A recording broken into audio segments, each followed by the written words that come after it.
एक भक्त हुए हैं श्री हरिदास जी महाराज, हम सभी जानते हैं। अब से करीब 500-600 वर्ष पूर्व उनका जन्म राजपुर में हुआ था। 25 वर्ष के हुए तो वो श्री धाम वृंदावन आ गए। बचपन से ही भगवान का भजन करना, कभी किसी खेल कूद में कोई रुचि उन्होंने नहीं दिखाई। बहुत संक्षेप में जाएंगे, उनकी पूरी कथा को नहीं सुनना है, बस एक कथा जो बहुत प्यारी है। निधि वन में साधना का स्थान बनाया। अब साधना ऐसी कि कई शिष्य बने हुए थे उनके।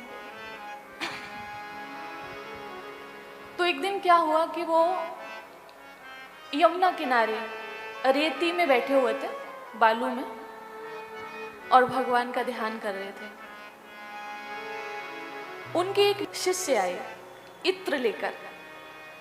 एक शिष्य इत्र लेकर आए। ये ध्यानस्थ थे, तो ध्यानस्थ में ही कहा कि गुरुदेव आपके लिए हम एक इत्र लेके आए हैं बाहर से, आपको हम अर्पण करना चाहते हैं। ये ध्यान में मग्न थे। उसी समय जैसे ही इत्र दिया इनको, तो स्वामी जी ने इत्र लेके और वहीं यमुना जी की बालू में डाल दिया। अब जो कोई उपहार देगा और उसका उपहार ऐसे कोई मिला दे तो उसे अच्छा तो नहीं लगेगा, लेकिन गुरु है, कह क्या सकते हैं। उसी समय उनको लगा कि गुरुजी ध्यान में हैं, इत्र को भी बालू में डाल दिया। अब हम ऐसा करते हैं कि बिहारी जी का दर्शन करने जा रहे हैं, दर्शन करने के बाद ही गुरुजी से बात करेंगे, तब तक हो सकता है कि साधना का टाइम पूरा हो जाए।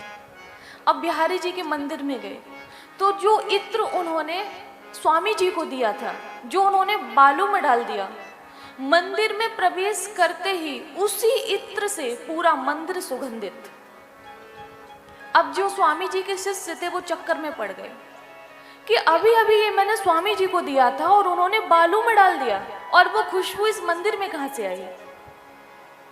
दर्शन किया और आनंद फानन में पहुंचे स्वामी जी के पास, और लिखा तो यहां तक है कि उस इत्र से बिहारी जी का पूरा जो ये पीतांबर था भीगा हुआ था। लिखा तो यहां तक है। ऐसी विलक्षण खुशबू। पहुंचे, चरणों में दंडवत प्रणाम किया और कहा, गुरुदेव मैंने आपको इत्र अर्पण किया था। बोले हाँ किया था। बोले स्वामी जी लेकिन वो तो आपने बालू में डाल दिया। बोले हाँ डाल दिया।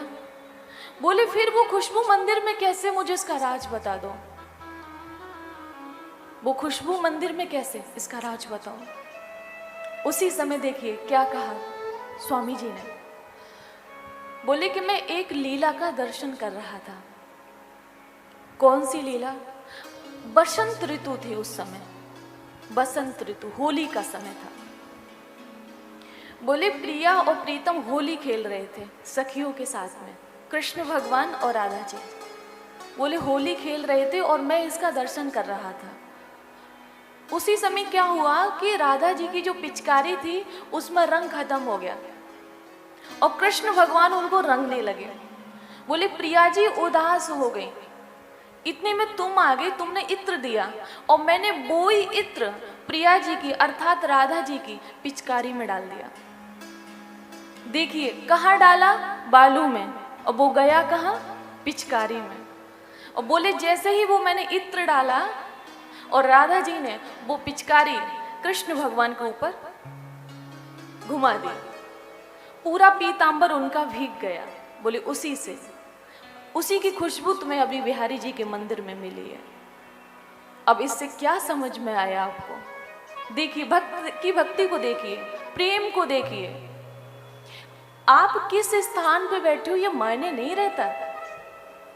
आप क्या अर्पण कर रहे हो इसका भी कोई अर्थ नहीं है, लेकिन आप किस भाव से कर रहे हो, भाव की प्रधानता होती है। तो आज पूरा मंदिर सुगंधित है। अगर ये प्रेम, ये भाव अगर हमारा बन जाए तो हम भगवान से दूर नहीं है। देखिए कितनी विलक्षण घटना। रोम रोम रोमांचित हो जाता है ऐसी कथाओं को पढ़ के सुन के। देखिए कैसा भाव, कैसी भक्ति, इसी कलयुग के हैं। 500 से 600 वर्ष पूर्व की ये बात है, ज्यादा समय भी नहीं हुआ है। आप सोचिए, काश ये भाव हमारा बन जाए, ये भक्ति हमारे हृदय में आ जाए।